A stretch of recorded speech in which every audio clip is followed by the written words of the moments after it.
अंग्रेज जब नहीं आए थे इस भारत में, 400 साल पहले की एक छोटी कहानी बताता हूं। ये देश बहुत अमीर देश था, बहुत पैसे वाला देश था, बहुत श्रीमंत देश था। अंग्रेजों के आने से और विदेशियों के आने से ये देश गरीब हुआ है। विदेशी अगर नहीं आते ये देश में, तो ये देश कितना अमीर था। मैं 2-3 माहिती देता हूं, जानकारी देता हूं, दस्तावेजों पर आधारित। भारत के बारे में 50,000 से ज्यादा दस्तावेज पिछले 12 साल में मैंने एकत्रित किए हैं, अलग अलग स्थानों से घूम घूम कर। लंदन में एक बहुत बड़ी लाइब्रेरी है, हाउस ऑफ कॉमन्स लाइब्रेरी उसका नाम है। उस हाउस ऑफ कॉमन्स लाइब्रेरी में भारत के बारे में लाखों दस्तावेज हैं, उनमें से 50,000 हम लोगों ने इकट्ठे किए। वो दस्तावेज बताते हैं कि जब अंग्रेज नहीं आए थे, विदेशी नहीं आए थे, तो भारत दुनिया में सबसे ऊंचे स्तर का देश था, जिसकी आमदनी हाईएस्ट इन द वर्ल्ड, सबसे ज्यादा आमदनी वाला देश था। कितनी आमदनी थी? अंग्रेजों के आने के पहले तक इस देश की आमदनी पूरे दुनिया की आमदनी का 35% होती थी। माने जो टोटल वर्ल्ड इनकम है, पूरे विश्व की जो सकल आमदनी है, उसका 35% आमदनी अकेले भारत की थी। और दूसरी जानकारी कि दुनिया के बाजार में जितना सामान बिकता था, उसमें भारत का सामान 33% बिक्री होता था। माने वर्ल्ड मार्केट में भारत का जो एक्सपोर्ट था वो 33% होता था। अब विश्व के बाजार की कुल आमदनी का 35% भारत का था, और विश्व के बाजार में जितनी वस्तुएं बिकती थी उसका 33% भारत बेचता था। इसका मतलब क्या हुआ? विश्व की लगभग 1/3 आमदनी भारत के पास थी, और विश्व का लगभग 1/3 एक्सपोर्ट भारत के कब्जे में था। दूसरा कोई देश अगर भारत के सामने था, कंपटीशन देने वाला था, वो चीन था। विश्व की कुल आमदनी का 27% हिस्सा चीन के पास था, 35% भारत के पास था। विश्व के बाजार में कुल 22 से 23% सामान चीन के बिकते थे, 33% सामान भारत के बिकते थे। अब जब कोई देश इतना ज्यादा एक्सपोर्ट करता है तो ये कैसे संभव हो सकता है? कोई देश से निर्यात हो रहा है तो ये तभी संभव होता है जब उस देश में उत्पादन हो, नहीं तो निर्यात किस चीज का करेंगे? अगर प्रोडक्शन नहीं है तो आप एक्सपोर्ट क्या करेंगे? इसका अर्थ यह हुआ कि 33% एक्सपोर्ट था वर्ल्ड मार्केट में, तो हमारे यहां प्रोडक्शन कुछ होता होगा। तो मैंने वो जानने की कोशिश की तो पता चला 36 तरह के इंडस्ट्रीज इस देश में चलते थे, जब इंग्लैंड में एक भी इंडस्ट्री नहीं थी। इंग्लैंड में इंडस्ट्री शुरू हुई 1760 के बाद, जिसमें वो कहते हैं कि हमारे यहां इंडस्ट्रियल रिवॉल्यूशन आया। और भारत में इंडस्ट्रीज चलती थी अंग्रेजों के आने के बहुत साल पहले से। और यहां जो 36 तरह के उद्योग चलते थे, उसमें सबसे बड़ा उद्योग था लोहा बनाने का उद्योग। स्टील बनाने की इंडस्ट्री भारत की सबसे बड़ी होती थी। और लोहा सबसे अच्छा भारत में इसलिए बनता था क्योंकि लोहे बनाने के लिए जो कच्चा माल लगता है, आयरन ओर, वो सबसे अच्छे क्वालिटी का भारत में ही है। भारत में 4-5 राज्य ऐसे हैं जहां बेस्ट क्वालिटी आयरन ओर निकलता है। एक कर्नाटक है, दूसरा झारखंड है, तीसरा आपका पड़ोसी छत्तीसगढ़ है, चौथा एक राज्य है बहुत छोटा सा, उसका नाम है गोवा। ये 4 राज्यों में बेस्ट क्वालिटी आयरन ओर निकलता है। और एक 5वां राज्य है जहां कुछ कम क्वालिटी का आयरन ओर निकलता है, वो है मध्य प्रदेश। और अभी पता चला है कि उड़ीसा में भी बहुत अच्छे कच्चे लोहे का भंडार है, जिसको निकालने के लिए और स्टील बनाने के लिए बाहर के देशों की कंपनियां जीभ लपलपाते यहां उड़ीसा में आ रही हैं। आपने देखा अभी नवीन पटनायक सरकार ने जो समझौते किए हैं विदेशी कंपनियों के साथ लोहा बनाने के लिए, स्टील बनाने के लिए, ये बाहर की कंपनियां क्यों आ रही हैं? वो पॉस्को स्टील यहां क्यों आया? इसलिए कि अभी पता चल गया थोड़े दिन से कि उड़ीसा में भी लोहे का भरपूर भंडार है। अभी तक ये माना जाता था कि छत्तीसगढ़ में ही कच्चा लोहा है, झारखंड में है, कर्नाटक में है, गोवा में है, मध्य प्रदेश में। अब पता चला उड़ीसा में भी बहुत अच्छा लोहा है और ऊंची क्वालिटी का है। इसलिए हर विदेशी कंपनी की नजर उड़ीसा पर लगी हुई है कि यहां आओ और कच्चा लोहा निकालो खोदकर और उसको दुनिया भर में एक्सपोर्ट करो और उससे मुनाफा कमाओ। भारत में ये लोहे की उद्योग हजारों साल पुरानी है और लोहा बनाकर हम बेचने का काम बहुत साल से करते रहे हैं। और भारत का सबसे बड़ा एक्सपोर्ट हजारों साल तक लोहे का ही रहा है। और आप सोचो कि जब हम लोहा बेचते थे आज से 500 साल पहले, तो बदले में हमको सोना मिलता था, चांदी मिलती थी, हीरे जवाहरात मिलते थे। उस जमाने में क्या होता था, करेंसी नहीं चलती थी, रुपया नहीं चलता था। हम लोहा बेचते थे, बदले में सोना मिलता था। लोहा बेचते थे, चांदी मिलती थी। लोहा बेचते थे, हीरे जवाहरात मिलते थे। आप सोचो दुनिया में ऐसा भी एक देश था जो लोहा बेचकर सोना कमाया, और 1000 साल हमने लोहा इतना बेचा कि भरपूर मात्रा में इस देश में सोना आ गया। और सोना इतना ज्यादा आ गया कि भारत के नागरिकों ने सोने का न सिर्फ अपने जीवन में इस्तेमाल किया, बल्कि बचे हुए सोने से इस देश में मंदिर बना दिए। सोने के मंदिर इसी भारत में मिलते हैं। दुनिया के किसी देश में सोने की मस्जिद नहीं है, दुनिया के किसी देश में सोने का गिरजाघर नहीं है। सोने के मंदिर इस देश में है। और आप क्या मानते हैं कि कितने सोने के मंदिर हैं? मैं जब भारत के विद्यार्थियों से पूछता हूं, बताओ भारत में कितने सोने के मंदिर हैं, तो कहते हैं अमृतसर का स्वर्ण मंदिर एक, बस। इसके आगे बताओ तो मालूम ही नहीं। भारत के दस्तावेज बताते हैं कि भारत में 23,80,000 सोने के मंदिर हैं। और इन मंदिरों में या तो मंडपम सोने का है, या तो छत्रपम सोने का है, या तो दरवाजे सोने के हैं, या तो खिड़कियां सोने की हैं, या तो दीवारों पर सोने की कारीगरी की गई है, या तो भगवान की मूर्ति सोने की है, या भगवान की मूर्ति के ऊपर लगा हुआ छत्र सोने का है, या दानपात्र सोने का है, या रेलिंग सोने की है। ऐसे 23 लाख से ज्यादा मंदिर हैं जो सोने के इस्तेमाल से बने हैं। और इन मंदिरों में अभी कितना सोना आता है और 500 साल पहले कितना आता होगा, कल्पना करें। एक मंदिर है तिरुपति बालाजी का, जहां हर साल आज भी 350 किलोग्राम सोने का दान आता है, इतने गरीबी के बाद भारत में जब 44 करोड़ लोग गरीबी की रेखा के नीचे रहते हैं, तब इस देश में एक मंदिर है तिरुपति बालाजी, जहां हर साल 350 किलो सोने का दान आता है। दूसरा मंदिर है वैष्णो देवी का, जहां हर साल 280 किलो सोने का दान आता है। ऐसे भारत में हजारों मंदिर हैं। जब 500 साल पहले भारत दुनिया का सबसे अमीर देश था, तब इन मंदिरों में कितना सोने का दान आता होगा, सोचो। अब गरीबी के समय में इतना आता है, तब कितना आता है। और आपको शायद मालूम नहीं है, तिरुपति बालाजी के सोने के दान का, माने तिरुपति बालाजी के मंदिर में आए हुए सोने के दान का आंध्र प्रदेश की सरकार अपने बजट के लिए इस्तेमाल करती है। ये स्थिति हमारे मंदिरों की है। तो कोई देश सोने के मंदिर कब बनाता है? जब उस देश में जरूरत से ज्यादा सोना आता है। और जरूरत से ज्यादा सोना भारत में कहां से आया? भारत की जमीन में तो सोना पैदा होता नहीं है। भारत में सिर्फ एक जिला है कर्नाटक में, कोलार, जहां सोना निकलता है, बाकी तो कहीं सोना निकलता नहीं है। ये सारा सोना विदेशों से आया है। और पिछले 1000 साल जो हमने निर्यात किया लोहे का, एक्सपोर्ट किया, उसके बदले में ये सोना पाया है। ऐसा देश रहा है भारत। इसलिए इस देश को सोने की चिड़िया कहा गया। और सिर्फ लोहे का ही निर्यात नहीं होता था इस देश से, कपड़े का निर्यात होता था। टेक्सटाइल इंडस्ट्री इसकी बहुत अच्छी थी।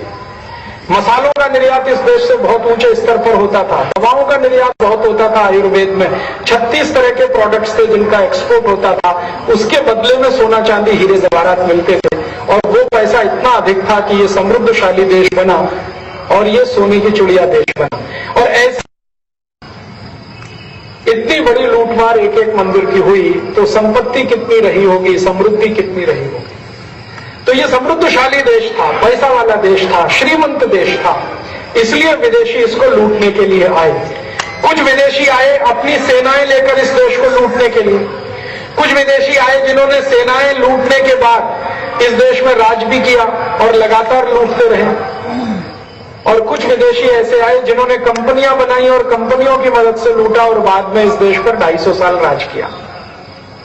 ये थे सब लुटेरे, चाहे अंग्रेज हो, चाहे फ्रांसीसी हो, चाहे डच लोग हो, चाहे मुगल बादशाह रहे हो, चाहे खैबर दर्रे से आने वाले इस्लाम को मानने वाले राजा रहे हो। ये सब लुटेरे थे, लूटने आए थे इस देश को। कोई देने के लिए नहीं आया था, कुछ यहां से ले जाने के लिए आए थे। और ये लूट होती रही और हम मूर्ख लोग हिंदुस्तानी अपने को लुटवाते रहे। और इस लूटवाने में हमारा जो एक सिद्धांत था वो सबसे ज्यादा मदद करता रहा, अतिथि देवो भव। जिसको भी कहो अतिथि देवो भव, माने कोई भी विदेशी लुटेरा आया, अतिथि देवो भव, आ जाओ भाई, खीर पूड़ी खाओ, लूट के लेके जाओ इस देश में। इतिहास के दस्तावेज बताते हैं कि दक्षिण भारत में केरल राज्य में कालीकट का एक राजा था झामोरिन, उसने वास्को डिगामा को बुलाया, अतिथि देवो भव। और वास्को डिगामा ने पूरे कालीकट को लूटा और झामोरिन की हत्या करके वो कालीकट का राजा बन गया वास्को। इतिहास के दस्तावेज बताते हैं कि गुजरात में सोमनाथ के राजा ने महमूद गजनवी को बुलाया, अतिथि देवो भव।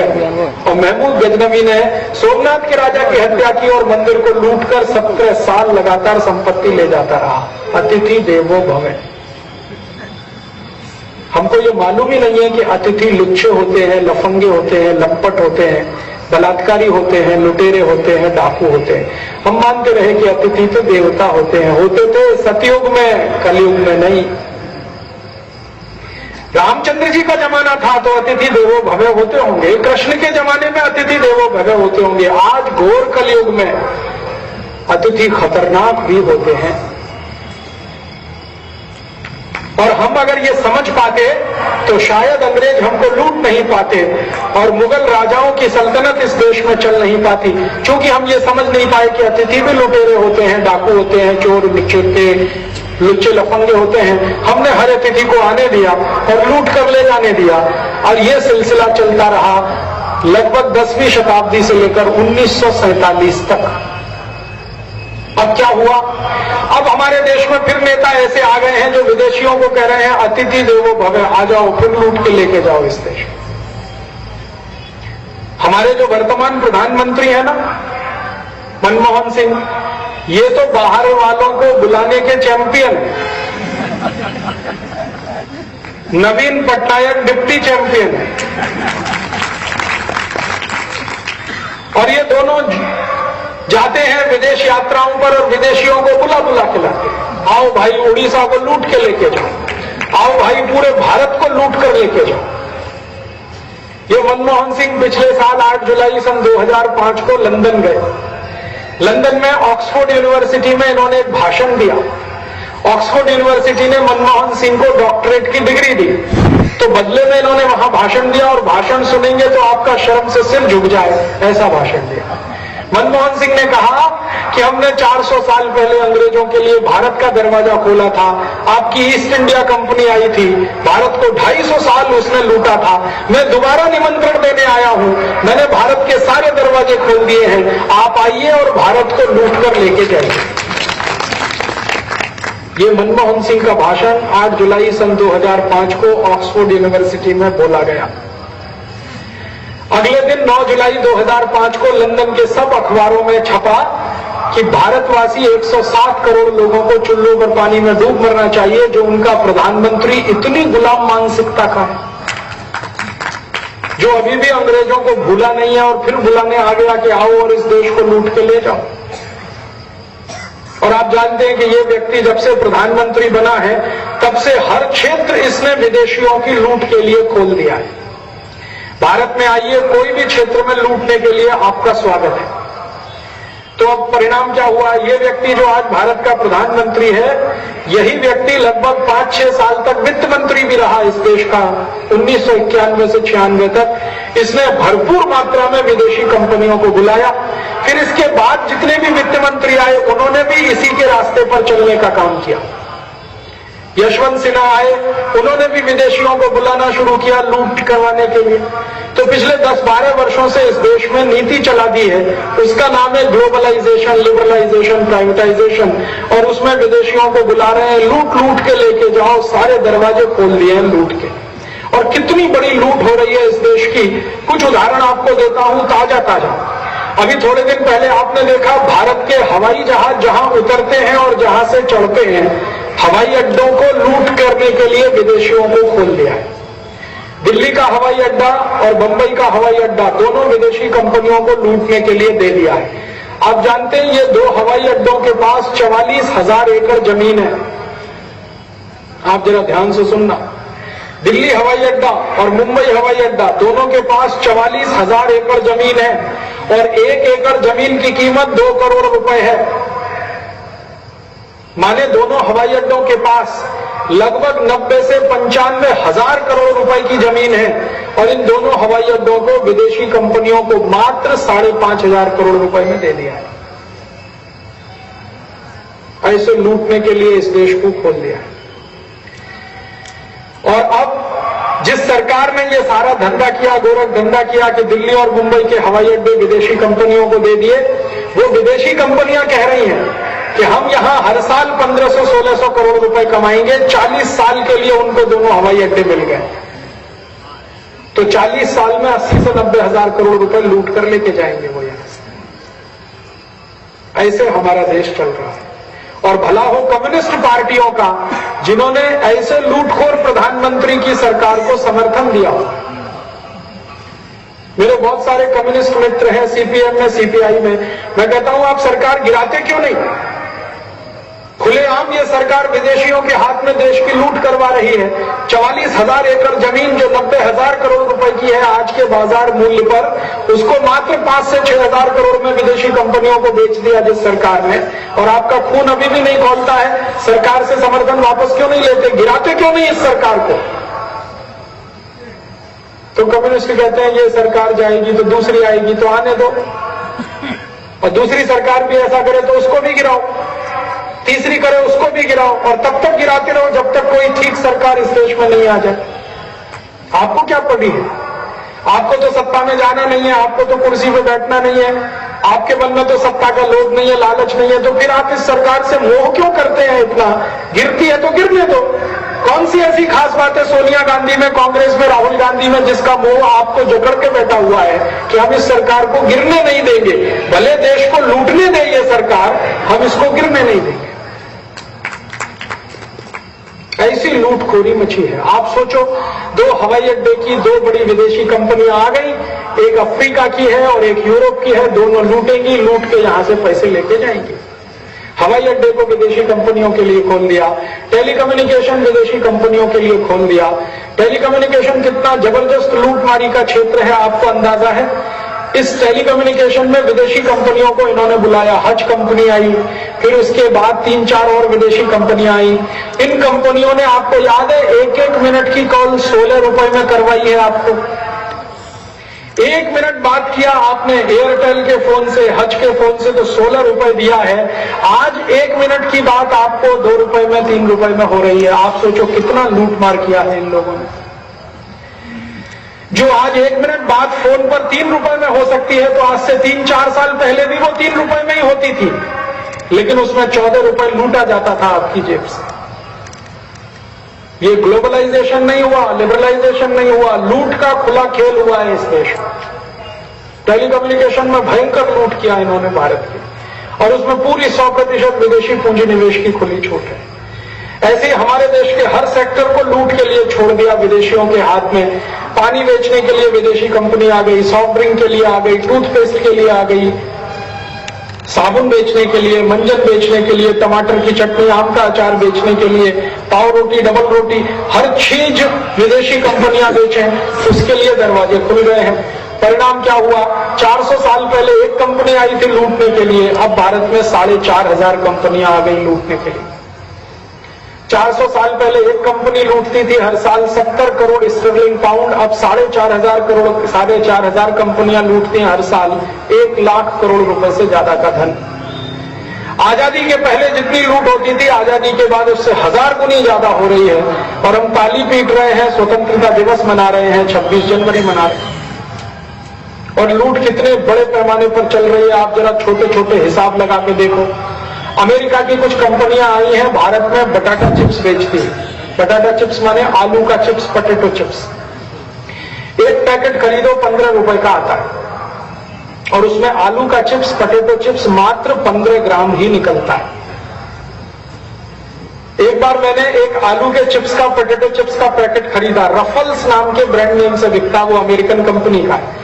जैसे ही उसको खोला तो उसमें आधे से ज्यादा हवा निकल जाती। पोटैटो चिप्स तो बहुत कम है, हवा उससे ज्यादा है। फिर मैंने खोल के उसको वजन कराया तो 15 ग्राम आलू का चिप्स निकला उसमें, और 15 रुपए का। मैंने तुरंत हिसाब जोड़ा कि अगर 15 रुपए का 15 ग्राम आलू का चिप्स है, इसका माने 1 किलो आलू का चिप्स 1000 रुपए का है।